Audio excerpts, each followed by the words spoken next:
Mesdames, Messieurs, bonjour. Bienvenue à la revue des grandes unes de ce jeudi. Allons tout de suite en kiosque avec la revue de presse. On commence par le quotidien La Nouvelle Expression qui parle de l'affaire de Garbou.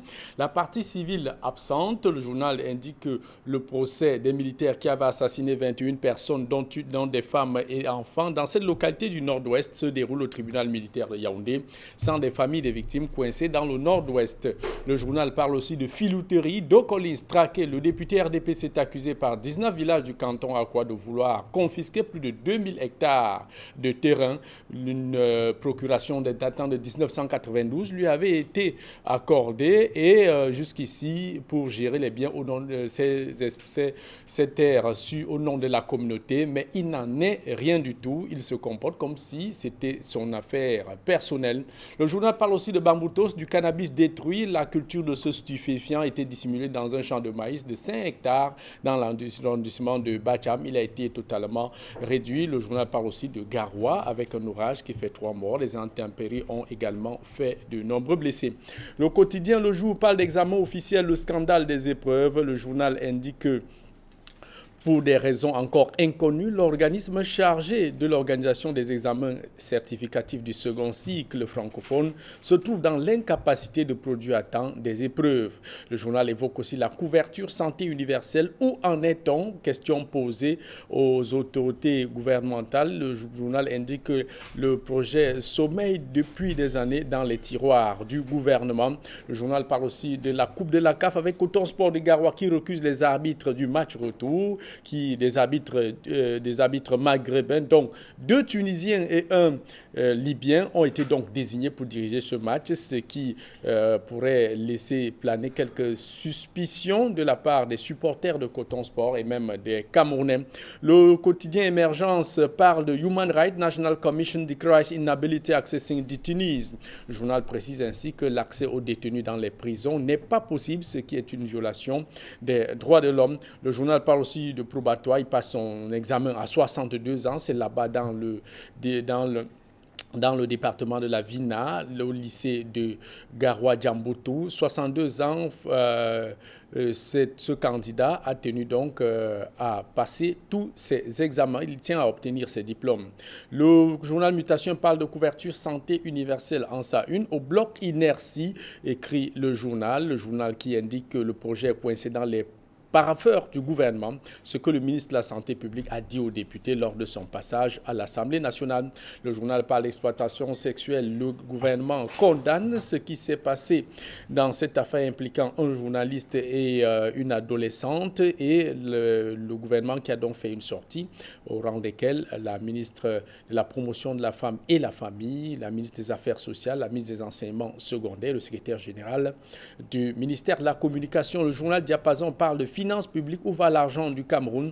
Les parlementaires, au cours de cette session du mois de juin, n'ont cessé de questionner le gouvernement, surtout le ministre des Finances, Luc-Paul Motazé, sur l'endettement et sa productivité au pays de 2006 à 2020, la pertinence des prévisions budgétaires, la boulimie gouvernementale et son effectif pléthorique sont entre autres sujets évoqués par les députés. Luc-Paul Motazé qui propose donc des éléments de réponse dans le journal Diapason. Le financier d'Afrique parle ici de gestion urbaine. Le maire de la ville de Douala restitue le trottoir aux piétons après la phase de sensibilisation. L'opération lancée il y a un mois est passée à la phase répressive avec la destruction des occupations sur les emprises de la voie publique, notamment les trottoirs qui doivent revenir aux piétons. De même que le journal évoque aussi les clarifications du MINFI sur l'endettement du Cameroun. Passage de Luc-Paul Motazé à l'Assemblée nationale. Le quotidien L'économie parle d'Afrique centrale, les nouveaux intermédiaires financiers sur le marché financier. Ils viennent de recevoir l'agrément de la commission de surveillance du marché financier de l'Afrique centrale, la COSUMAF. Et le journal parle aussi de Camercap qui propose des pistes pour le succès du CND 30. Paul Biya et Aliko Dangote échangent sur les nouvelles opportunités d'investissement au Cameroun. Je crois voilà l'essentiel des journaux parus et parvenus à notre rédaction ce matin. Place à présent avec nos invités du jeudi. Camille Nélé, bonjour et bienvenue à la revue des Grandes Unes, évidemment avec le rituel que vous connaissez déjà. Bonjour Jean-Paul Chouniat. Bonjour Guy Fongan qui a de plus en plus l'habitude de nous faire des faux bons ici. Bonjour téléspectateurs d'Equinox Télévision. Un grand bonjour à l'homme d'affaires Aliko Dangote, grand investisseur devant l'éternel qui a déployer de grands investissements au Cameroun, dont le plus grand étant effectivement la fameuse cimenterie Dangote, qui a été reçue hier par le chef de l'État, qui a été décoré par le chef de l'État commandeur de l'ordre de la valeur, et qui promet de continuer et donc de créer d'autres emplois. Dans le pétrole et le gaz. Et ça, c'est l'une des meilleures nouvelles que nous on peut avoir dans ce pays où les gens passent le temps à ne voir que ce qui va mal. Mais il faut voir dans cet exemple de relations de bon voisinage aussi. Non seulement relations de bon voisinage, mais surtout de relations sud-sud. Un Africain qui investit en Afrique, et pas seulement dans son pays, mais même dans un pays voisin, et où ils sentent qu'il y a du potentiel. Félicitations à M. Dangote. Aliko Dangote. Ce qui a retenu mon attention, il y a deux événements qui ont retenu mon attention. Le premier événement, c'est ce grand boom qu'est en train de connaître le secteur des transports, avec là enfin l'Intercity qui démarre le 2. Ça, c'est la grande annonce du ministère des Transports hier.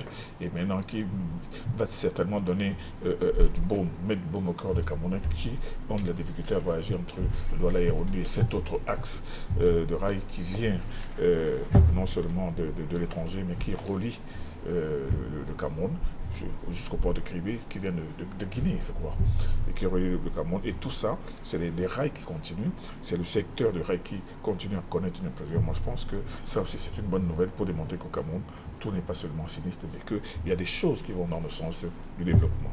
La deuxième chose, alors là, c'est le coup de gueule de Thierry Niopé hier soir, dans un forum, qui a dénoncé un phénomène qui fait rage dans la presse. Un des phénomènes qui fait rage avec une nouvelle forme de banditisme journalistique qui consiste à plaquer des unes de journaux dans les réseaux sociaux, alors que le journal lui-même n'a pas été publié. Le journal n'existe pas, le journal n'a pas de bureau, mais avec de grands titres, avec de belles photos en couleur. Bon, on a une fausse impression de vitalité de la presse camerounaise, mais en réalité, cela met à mal des journaux comme la Nouvelle Expression, qui a des bureaux, qui a du personnel, qui paye des impôts, qui paye des salaires, qui paye la CNPS, et alors qu'on a l'impression que des journaux qui paraissent avec de gros titres existent. Et ce sont ces journaux qui reçoivent d'ailleurs des subventions. Et Thierry n'a pas eu le cran. Parce que beaucoup de journaux, beaucoup de directeurs de publication de journaux se plaignent de cela. Mais Thierry Niopé a eu le cran hier de le dénoncer, et ça suscitait bien évidemment un concert d'applaudissements. Merci Camille Nélé pour ce coup de gueule. Alors, Guy Fonga, bonjour, bienvenue à la revue des Grandes Unes.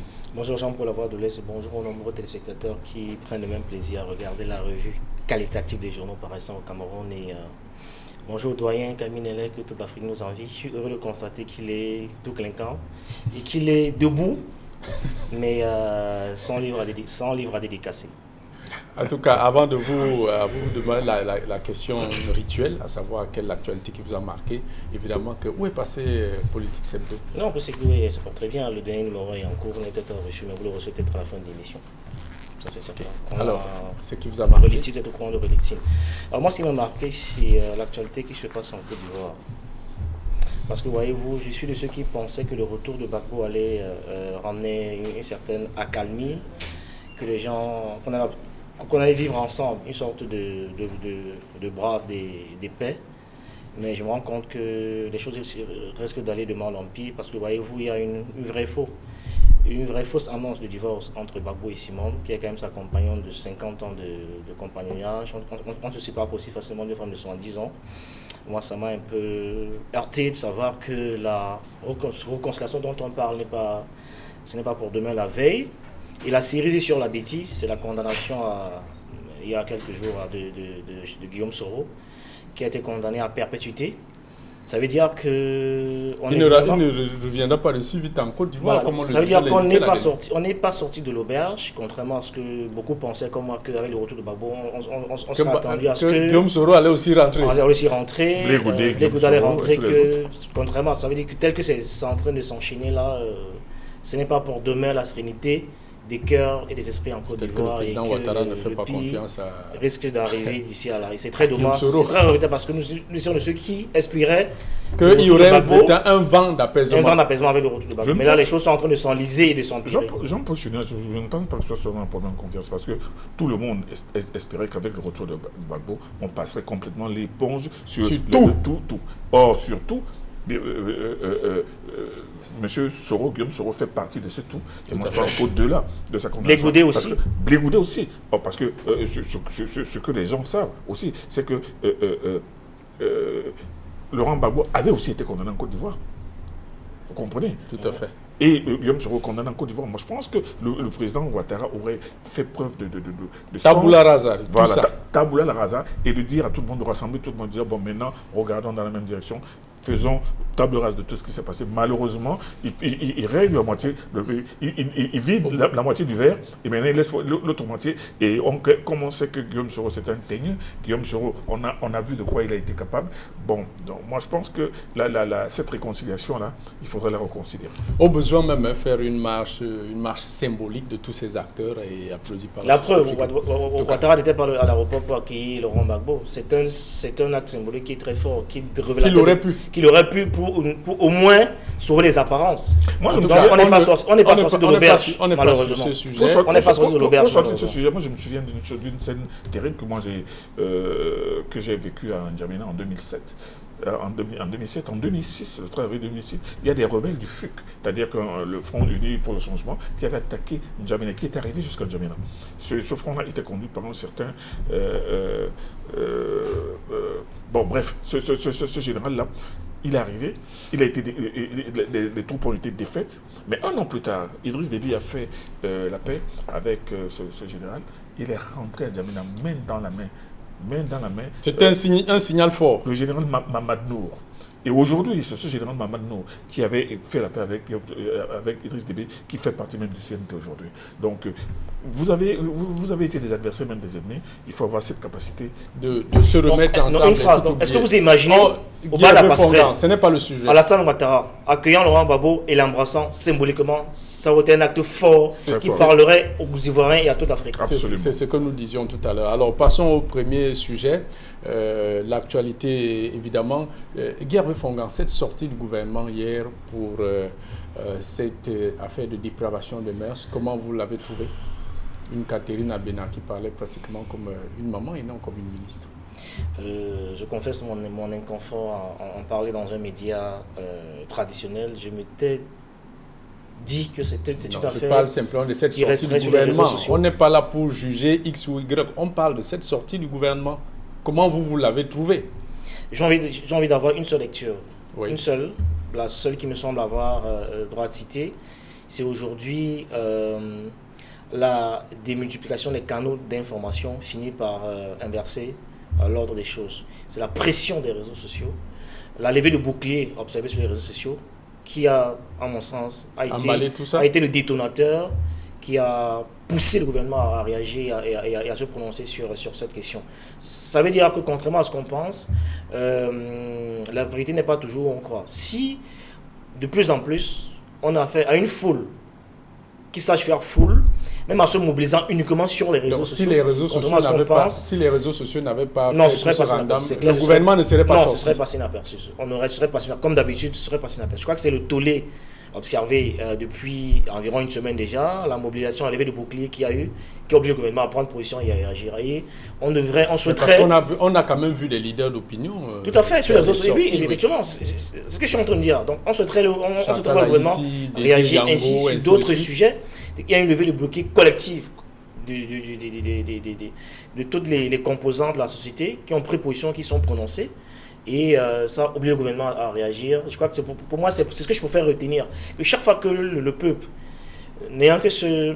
Il faudrait que ça fasse tâche d'huile, que chaque fois qu'il y a un problème, que le gouvernement réagisse. Et que le peuple sache, que la foule sache faire foule sur tous les sujets, et non forcément sur les sujets de 100 caleçons. Camille. Ce sujet... Le gouvernement a été obligé de sortir. D'où la première une de politique, souvenez-vous, Hebdo, indignez-vous. Moi, Indignez-vous. Je pense que sur tous les sujets. Le membre du gouvernement devait quand même dire quelque chose, il ne devait pas se taire. Mais je vous avoue que cette affaire glauque qui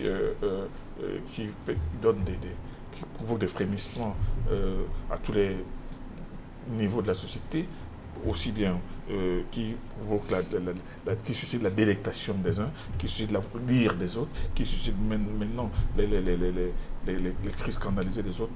Moi, je vous assure qu'il faudrait qu'on sache un peu la vérité. Qu'est-ce qui s'est passé exactement?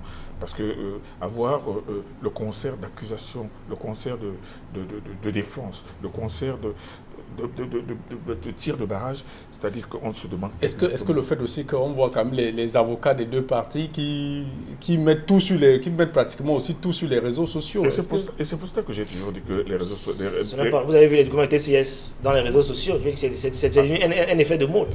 Un effet de mode, mais un effet pervers. Le tribunal de l'opinion. Mais c'est un effet pervers. Le tribunal de l'opinion. C'est un effet pervers. Parce qui a ses bienfaits aussi. Pardon? Le tribunal de l'opinion a ses bienfaits aussi. Mais il a beaucoup plus... Là, pour le gouvernement a été obligé de réagir. Il a plus beaucoup de défauts que de... Sauf que là, il y a beaucoup qui disent tout et n'importe quoi. Parfois, ceux qui n'ont même pas qualité de dire, le disent. Qui n'ont même rien à dire. Qui n'ont même rien à dire. Évidemment, voilà. Il faut pouvoir extraire la bonne graine de livret. Vu qu'il y a un peu de tout. C'est pour cela qu'on a même... Allons-y, Camille. On a même vu un ministre intervenir. Et ensuite, faire marche arrière. C'est-à-dire que je dis que c'est un sujet glauque. Bon, et il est tellement glauque que moi je dis qu'en parler, moi je refuse même d'en parler. Je refuse de donner mon opinion là-dessus parce que je sais ce que je pense non seulement de cette pratique-là, mais même de cet effet de mode, de cette sorte de mode. Et même des acteurs. Non, nous regardons juste l'attitude. Je ne juge pas les acteurs. Nous regardons juste l'attitude du gouvernement. Oui, il y a eu plusieurs émissions, la revue des grandes unes. Voilà.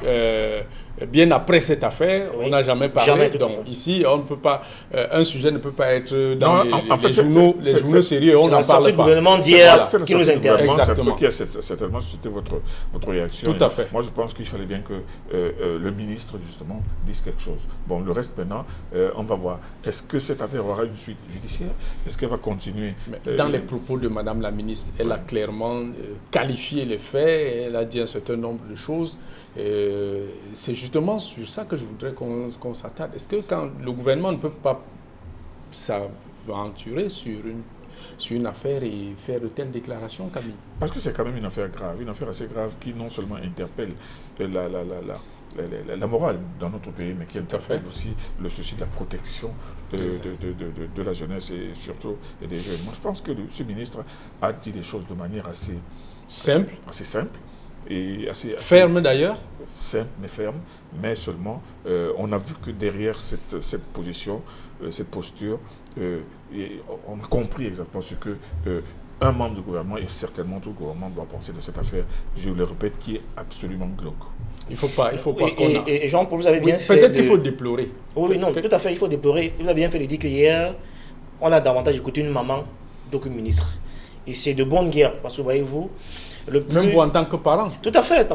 Le plus traumatisant dans cette affaire, c'est que dans le déroulé des faits, dans l'expression des sentiments comme dans l'espace public, les gens font davantage appel à une sorte d'humanisme qui devrait caractériser tous ceux qui prennent position autour de cette affaire. Vous savez, comme on dit dans les Saintes Écritures, l'esprit est disposé, mais la chair est faible.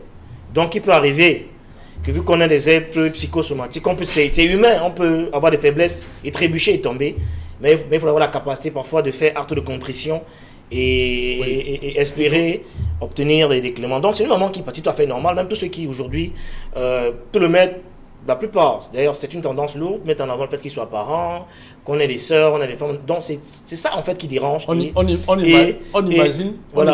imagine tel que nous sommes ici des parents, qu'on vous dise que votre fille vient d'être violée, on vous indique quelqu'un que c'est telle personne, je ne veux pas imaginer les réactions. Donc aucun être humain normalement constitué ne saurait être insensible à un tel degré d'exposition et de méchanceté et de cruauté. Je précise que c'est davantage... J'ai confondu tout à l'heure, ce n'est pas Catherine Abena de regretter mémoire, c'est plutôt Marie-Thérèse Abena. Voilà, Abena Ondoa. La précision valait la peine. Voilà, donc, et tout à l'heure, Camille, vous indiquiez que ça va dans tous les sens. Moi, j'ai vu un influenceur écrire que Martin Camus avait été au Ghana et puis c'est à partir d'une histoire pareille qu'il est parti d'Equinox. Non, il ne faut pas que ça aille dans tous les sens. Martin est parti d'ici à la fermeture d'Equinox après les émeutes de 2008. Oui. Et puis, il est parti en bonne condition avec les patrons. Donc, je sais pas où. C'est bien que ce soit dit. Voilà, je ne sais pas où À toute fin utile. Oui, monsieur Boris Berthold, je ne sais pas où il tient cette information. Ça a été écrit, et donc on ne peut pas laisser les choses comme ça passer.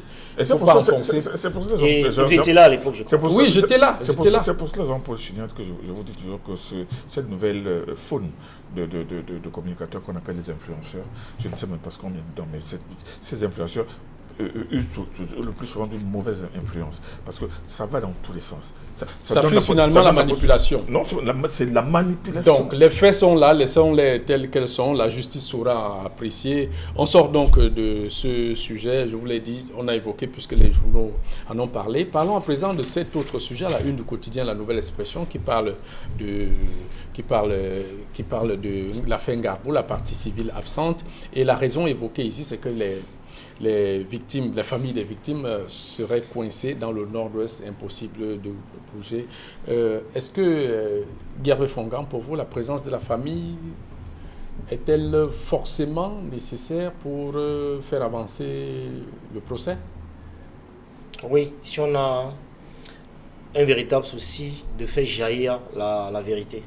Et je pense certainement des témoins à interroger. Oui, si on est animé par une intention saine de la manifestation de la vérité, on devrait prendre disposition, créer les conditions pour permettre à la famille de témoigner dans cette affaire. Moi, ça me désole un peu. Ça donne l'impression, le sentiment qu'il n'y a pas une volonté réelle de faire jaillir la vérité. Est-ce qu'on a empêché la famille de... Parce que si le chef, je veux dire, le chef de Gbagbo a pu se déplacer pour se rendre à l'audience, je pense qu'on peut...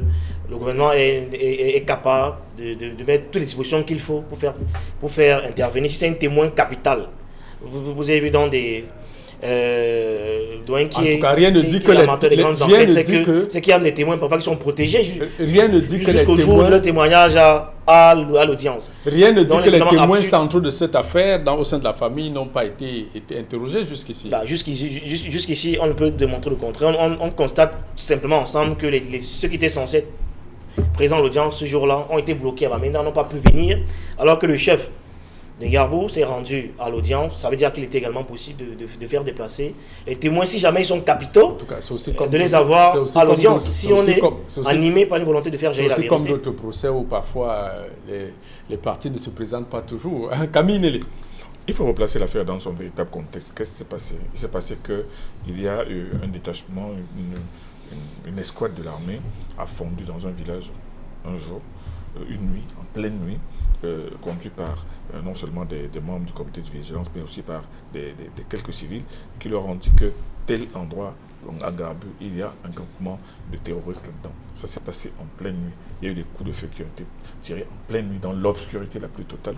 Il y a eu des morts et le tollé qui a résulté de cette affaire, qu'on a immédiatement qualifié de massacre, est parvenu jusqu'aux oreilles de Paul Biya, qui a demandé une mise sur pied d'une enquête. Parce qu'il faut le dire, c'est le chef de l'État qui a demandé la mise sur pied d'une commission d'enquête. Et cette commission d'enquête a non seulement identifié les militaires qui faisaient partie de cette expédition, et même les membres des comités de vigilance, mais a pu descendre sur les lieux et identifier même des victimes. Ça, c'est le contexte. Il ne faut pas nous faire croire que c'est des gens qui ont porté plainte.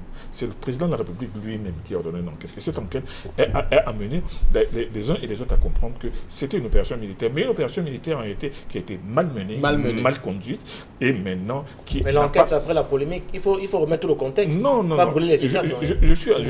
Sinon, on n'en sortira pas. Il y a une grosse polémique. Après, on a instruit une enquête. C'est une étape essentielle de l'enquête. Laissez Camille aller au bout. Il y a même une négation. Laissez Camille aller au bout. Il est tout à fait normal que les militaires commencent d'abord par nier. Ça fait partie du contexte. Puisque de toutes les manières, ils sont dans dans le cadre de la lutte contre le terrorisme. Et quand on leur donne une information, ils y vont.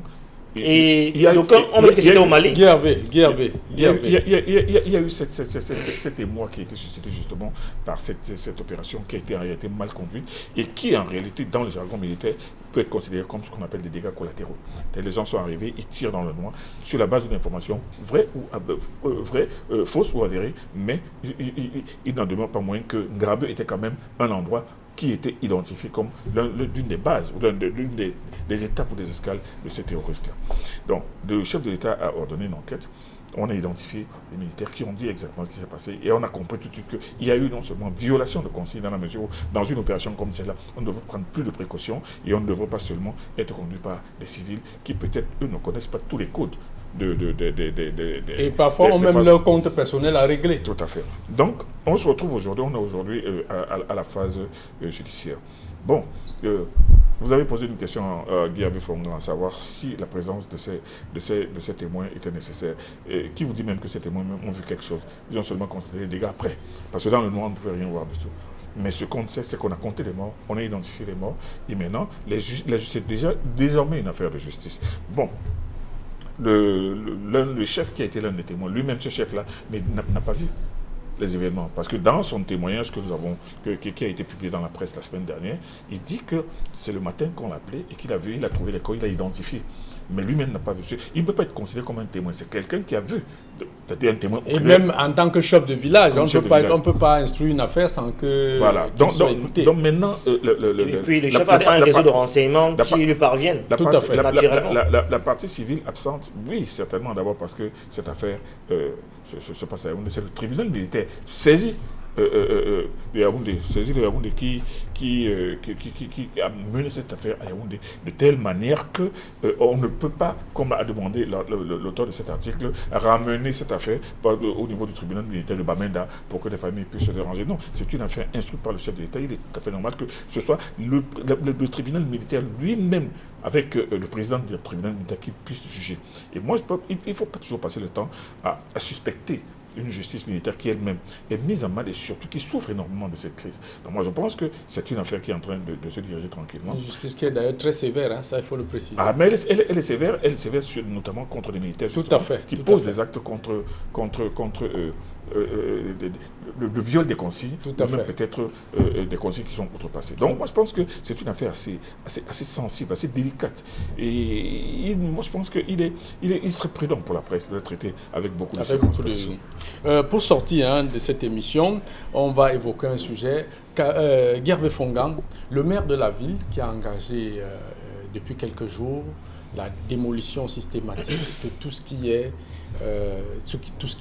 sur l'emprise de la voie publique, notamment les trottoirs, à travers l'opération Restituer les trottoirs aux piétons. Comment vous appréciez cette mesure? Est-ce que dans la ville de Douala, monsieur le maire n'est pas sur un travail décisif? Vous savez, moi j'adore les Saintes Écritures. J'adore les Saintes Écritures et pour cette affaire j'ai envie de faire comme Thomas. Vous allez voir. C'est quand je vais voir que je vais croire, parce que je me souviens que Tonnerre, son prédécesseur, a été dépassé par Ndokoti, il a fini par abandonner et on est revenu à un éternel recommencement où c'est effectivement le mythe de Sicile, où on recommence à chaque fois et rien n'avance.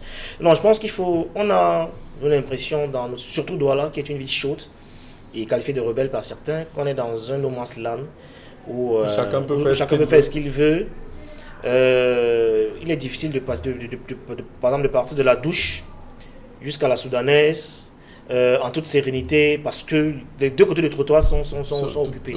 En deux côtés, c'est quasiment la même chose, c'est impossible. Aux heures de pointe, alors vraiment. Il n'y a rien à faire. En Bopi, c'est pareil. Quand restez sur votre point de vue de Thomas. Je veux dire que il faut voir avant de croire. Aujourd'hui, il y a quelques temps, quand ils ont commencé au rond-point tout récemment, il y a quelques temps, il y avait deux véhicules. Donc, quand vous allez en face au Blangy-Sacré, c'est devenu carrément une gare routière. À l'époque, il y avait 2-3 voies. Aujourd'hui, c'est quasiment impossible de circuler là-bas parce que c'est devenu une gare routière aux yeux de tout le monde. À Saint-Michel, c'est pareil. À 18h à la montée Bessenguer, ce n'est même pas à parler. Des exemples comme cela, on peut les multiplier partout. Donc, quand je verrai ça, que je vais croire, je vais d'être comme Thomas parce que on a l'impression que c'est un no man's land. Camille Nélé, sur cette mesure que prend cette opération lancée par le maire de la ville, il y a des endroits dans la ville de Douala, je vais prendre un espace comme l'hôtel de Ndé, où en dehors de ça, quand vous garez votre véhicule, on vient, on met le sabot. Pourtant là-bas, les véhicules sont... Passe la journée là-bas. La chaussée, Personne vous prenez la rue de la Case, vous prenez la rue de la Brocante. Est-ce que, Camille, cet impôt, taxe, l'OTVP sur occupation temporaire de la... Est-ce que ce n'est pas ça qui est aussi l'une des causes de ce problème? Vous parlez de la rue de la Case, vous parlez de l'hôtel Lundé, vous ne parlez pas de l'avenue du 27 août, c'est-à-dire que la cité chinoise. Ce n'est qu'un exemple parmi tant d'autres. Non, là c'est vraiment l'exemple typique, c'est-à-dire que c'est le summum.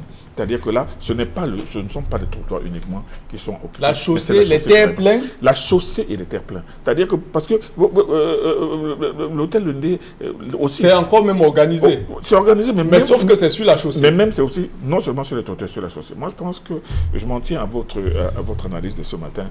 Le maire Bassadine aura besoin de beaucoup de courage. Beaucoup de courage parce que l'intention, comme vous le dites, est louable. Ce projet, il ne l'a pas inventé. Ses prédécesseurs ont commencé avant lui. Ils se sont fatigués. Et vous avez dit ce matin qu'il a dit que même que le maître, vous avez... Même s'il faut 3 ans. Que s'il faut 3 ans. Bon, mais 3 ans, il lui restera 2 ans. Il ne va pas passer seulement 3 ans à combattre ce malin. Mais moi, je pense que ce combat qu'il a décidé de mener, c'est un combat non parce qu'il connaît sa ville, il connaît cette réalité.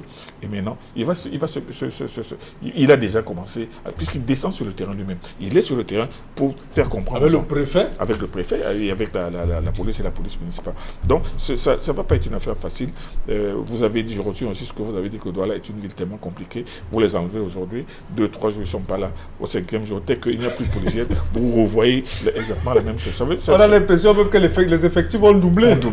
Donc, franchement, moi, je souhaite beaucoup de courage à monsieur le maire de la ville, beaucoup de courage à son équipe, mais seulement beaucoup aussi de compréhension. Parce que ce n'est pas seulement une question de courage. Il faut que les populations elles-mêmes comprennent que ce n'est pas une affaire personnelle, ce n'est pas une affaire du maire. Avant que le gendarme de l'antenne... Avant que le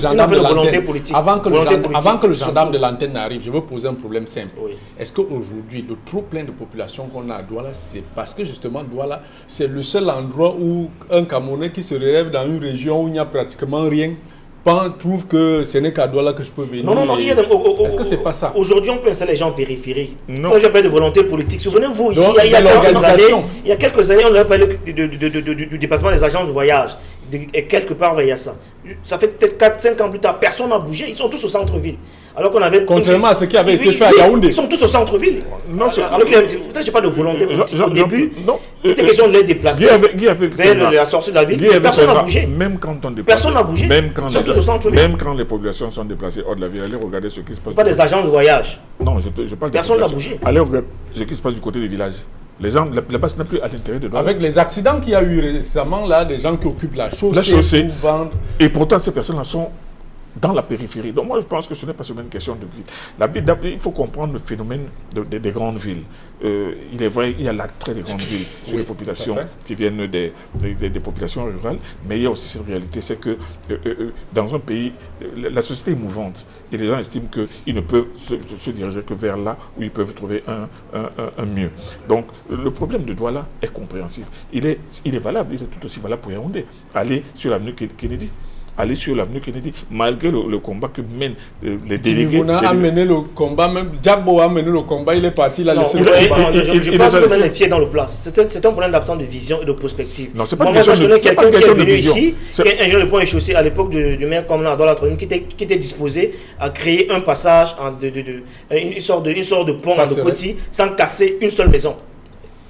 De construire pour ça casser une seule maison. On n'a pas de tramway. Il allait faire comment? De tramway qu'on attend. C'était un ingénieur, un Camerounais qui vit aux États-Unis, qui était capable de produire. Il avait juste besoin de l'aval et de l'aval du pouvoir public. On ne lui a jamais, on l'a jamais permis de travailler sereinement. Aujourd'hui, il est capable de se déplacer à travers les pirogues et des machines. Vous êtes sans doute tombé sur des projets comme ça où des Camerounais nous ont proposé de la circulation dans le droit là, en passant par les eaux, à travers les chaloupes. et plein Le d'autres ministre astuces. Momo avait, Voilà. Donc, ça veut dire qu'il y a- le ministre Momo avait suggéré cela. Ce n'est pas les alternatives qui manquent. Il y a le tramway toujours. Il y a tellement d'alternatives pour éviter les bouchons dans le temps. C'est possible. Les camions l'ont proposé. Gave Fonga, le policier de l'antenne est arrivé, celui que je redoutais tout à l'heure. Avec sa matraque. Il y a des alternatives pour éviter les bouchons en Douala. Merci Guy Hervé On Fonga. compte les experts. Merci Guy Hervé Fonga, merci à Camille Nélé, Carlos Minoué déjà là. Mesdames, Messieurs, c'était tout pour cette édition de la Revue des Grandes Unes. Rendez-vous demain pour la dernière de la semaine.